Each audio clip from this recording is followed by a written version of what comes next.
Hello दोस्तों, स्वागत है सभी के एटीएस क्लासेस में। एटीएस क्लासेस पे अगर आप जुड़े हुए हो तो अभी आपको 3 लेक्चर जो है स्टडी से रिलेटेड आपको देखने को मिलेगा। फर्स्ट अगर मैं बात करूं तो जनरल साइंस आपका चल रहा है, ये आपका एएलपी टेक्नीशियंस आरआरबी जेई सभी लोगों के लिए बेनिफिट है।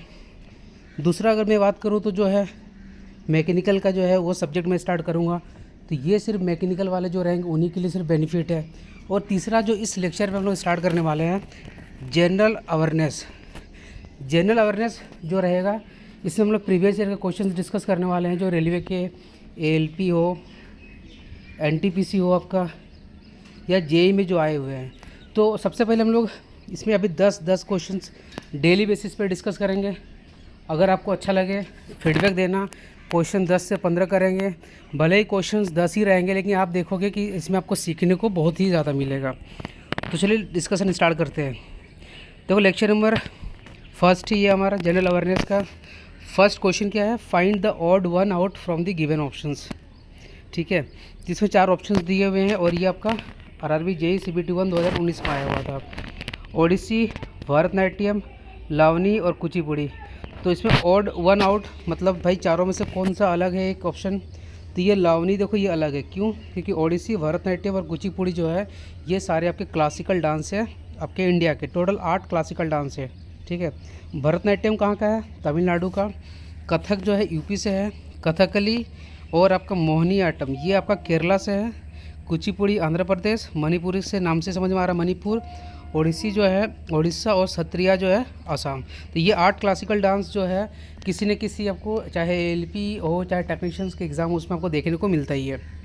देखो सेकंड क्वेश्चन क्या है कि which of the following articles deals with provision of traffic in human wings and for labour. Traffic मतलब होता है कि तस्करी, मतलब ह्यूमन का जो है तस्करी जो हो उसको बचाने के लिए कौन सा आर्टिकल जो है डील करता है। तो आपको पता होना चाहिए कि हमारे पास संविधान में टोटल 25 पार्ट है, उस पर जो थर्ड पार्ट है वो बात करता है मौलिक आपका अधिकार, फंडामेंटल राइट्स, जो कि आपका आर्टिकल 12 से लेके 35 के बीच में जो है आपका 12 से लेकर 35 के बीच में जो आपका ये आता है। ठीक है, उसमें से भी जो फंडामेंटल राइट्स हैं आपके टोटल कितने हैं, तो कोई पूछे तो बताना कि फंडामेंटल राइट्स टोटल जो आपके 6 हैं। ठीक है, 6 में से जो आपका ये वाला राइट अगेंस्ट एक्सप्लॉयटेशन जो आर्टिकल 23 और 24 है, जिसमें से आर्टिकल 23 बात करता है provision of human traffic and force labour, मतलब ह्यूमन तस्करी और जो है ज़बरदस्ती जो लेबर करवाने के लिए जो अगर कोई फोर्स कर रहा तो उससे प्रोटेक्ट करने के लिए ये आर्टिकल 23 है।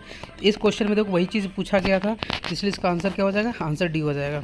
और अगर पूछा जाता कि provision of employment of children in any factories, ठीक है, एट्सेट्रा,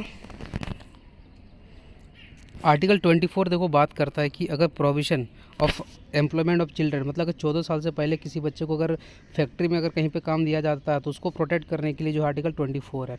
और जो हमारा आर्टिकल 21 है ये राइट टू एजुकेशन के लिए बात करता है कि 14 साल की उम्र के जो जितने भी सारे बच्चे उनको एक फ्री एजुकेशन मिले। ठीक है, तो इस क्वेश्चन के लिए आंसर क्या होगा, 23। चलो आगे बढ़ते हैं।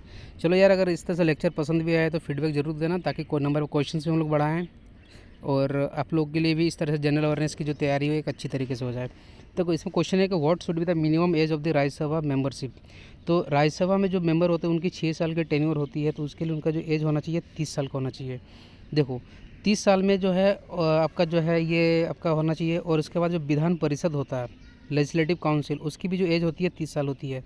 25 साल एज किसकी किसकी होती है, जो विधानसभा होता है, ठीक है, जो एमएलए होते हैं और एमपी जो होते हैं मेंबर ऑफ पार्लियामेंट जो लोकसभा में चुने जाते हैं, उनकी जो एज होती है वो 25 साल होती है। 35 साल किसका एज होता है ना, प्रेसिडेंट हो गया, वाइस प्रेसिडेंट हो गया, गवर्नर हो गया, उनके केस भी एज जो होती है 35 साल होती है। तो ये स्लाइड आपको नोट कर लेना, एक बाकायदे अपना नोटबुक बनाना, उसमें सारा चीज़ पॉइंट नोट करके अच्छे से लिखना।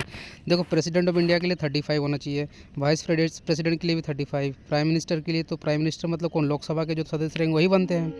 तो मेंबर ऑफ राज्यसभा 30, लोकसभा के मेंबर 25, गवर्नर 35 और legislative assembly member of MLA 25 और लेजिस्लेटिव काउंसिल 30 और आपका पंचायत इलेक्शन के लिए 21 साल ये एज होना चाहिए। ठीक है, चलो नेक्स्ट क्वेश्चन देखते हैं। ये एएलपी का देखो क्वेश्चन है कि by which legislation were India and Pakistan divide into independent nation. तो ये था आपका जो है यूके में, यूनाइटेड किंगडम में एक पारित किया गया था इंडियन इंडिपेंडेंस एक्ट 1947, जिसके द्वारा जो है इंडिया पाकिस्तान जो है 2 अलग अलग देश बने थे। अगला क्वेश्चन है क्वेश्चन नंबर 5 की Odisha often faces natural disaster due to. अगर आप देखोगे उड़ीसा जो है ना कोस्टल आपका स्टेट है, कोस्टल तटीय वाला जो है ना राज्य है। टोटल 9 कोस्टल एरिया है, जो आपका समुद्र से जो इलाका सटा हुआ रहता है उसको कोस्टल एरिया बोला जाता है। तो वहाँ पे साइक्लोन्स बहुत ज़्यादा आती है, ठीक है। चलो अगला क्वेश्चन देखते हैं कि जो अर्जुना अवार्ड है given by the government of India is for public achievement in which of the following fields. तो अर्जुना अवार्ड जो दिया जाता है ये स्पोर्ट्स में दिया जाता है। और अभी आप बताना मेरे को कमेंट करके जो स्पोर्ट्स के फील्ड में सबसे हाईएस्ट जो अवार्ड होता है उसका क्या नाम है, ठीक है। और करंट अफेयर्स में देखो ये पूछ लिया जाएगा भाई 2023 में किसको किसको हाईएस्ट अवार्ड जो है मिला है। तो करंट अफेयर्स की भी तैयारी आप इस तरह से टॉपिक वाइज में कर सकते हो। क्वेश्चन इसमें है कि who is the only Indian economist to have an won the Nobel prize. तो देखो ये अमर्त्य सेन थे जिनको इकोनॉमिक्स के फील्ड में जो है नोबेल प्राइज़ मिला था। अब नोबेल प्राइज़ जितने भी 2023 में आए हैं भाई उसको आप याद कर लेना, उनसे क्वेश्चन पूछे ही जाते हैं। अब नोबेल प्राइज़ जो होता है टोटल 6 फील्ड में दिया जाता है, chemistry, physics, literature, peace, economics and physiology और मेडिसिन। तो ये टोटल 6 फील्ड होते हैं जहाँ पे आपको नोबेल प्राइज़ मिलता है। ये एलपी का क्वेश्चन था आपका। इसमें देखो इस क्वेश्चन में क्या पूछा गया है कि द फर्स्ट पार्टीशन ऑफ जो है Bengal took place in the year. तो ये 1905 में बंगाल का विभाजन किया गया था। जो बंगाल था उसको काट के वेस्ट बंगाल और ईस्ट बंगाल। तो वेस्ट बंगाल में मेजोरिटी जो हिंदू थे और ईस्ट बंगाल में जो है मेजोरिटी मुस्लिम थे। ये जो लॉर्ड कुर्जन है, ठीक है, कर्जन आपके जो वायसराय थे उस टाइम, उनके द्वारा ये 16 जुलाई 1905 को डिसीजन लिया गया था। लेकिन 6 साल के बाद जो है इसको फिर ख़त्म करके फिर मिला दिया गया था, ठीक है। तो इसीलिए वेस्ट बंगाल वाला पार्ट अभी जो हमारे इंडिया का जो एक राज्य है इसलिए इसको वेस्ट बंगाल बोलते हैं, भले ही हो क्यों ना वो इंडिया का ईस्ट में है। चलो अगला क्वेश्चन देखते हैं। क्वेश्चन नंबर 9 क्या है कि which of the following state is not a member of 7 sister state of north east India. 7 sister का क्या मतलब होता है कि नॉर्थ इंडिया वाला जो ये पार्ट होता है उनका डेवलपमेंट के लिए जो है उनका एक साथ एक ग्रुप बना दिया गया है कि उनका डेवलपमेंट अच्छे से हो। जैसे मेघालय, असम, मणिपुर, अरुणाचल प्रदेश, मिजोरम, नागालैंड, त्रिपुरा, ये सारे जो स्टेट आपको दिख रहे होंगे इनको 7 सिस्टर बोला जाता है। सिक्किम को जो है 7 सिस्टर का पार्ट नहीं है।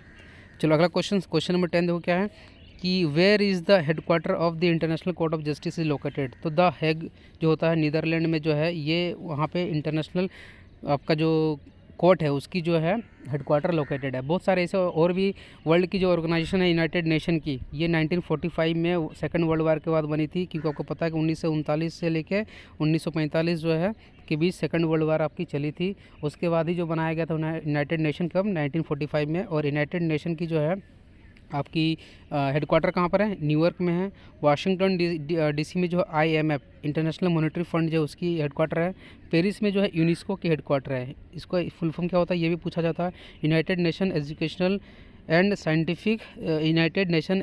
साइंटिफिक कल्चरल एंड ऑर्गेनाइजेशन, ठीक है।